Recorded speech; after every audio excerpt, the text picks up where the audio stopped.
mərkəzi yoldur. Burada kino çəkəcək. Göstərisi. Bütün dekorasiyanı dəyişiblər. O mağazaların girişini görürsünüz. Burada yeni dekorasiyalar gətirirlər. Bu köhnə, qədimi arabalar gətirirlər. Bunlar buradakı həmən də gətirirlər. Yəqin bazar falan quracaqlar belə. Satış yeri falan. Baxın, bura bu dekorasiyanı burada tikiblər. Filmə görə. İstəmirəm buraya belə görsün. Filmə görə bu dekorasiyanı burada tikiblər. Baxın. Əməlli baba. Görürsünüz, adları dəyişiblər. Mağazaların adlarını dəyişiblər.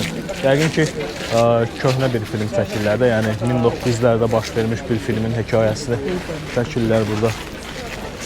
Çox maraqlıdır. Orada da. Texnikaları gətiriblər film üçün. Lalka. Bu kinodur deyəsən.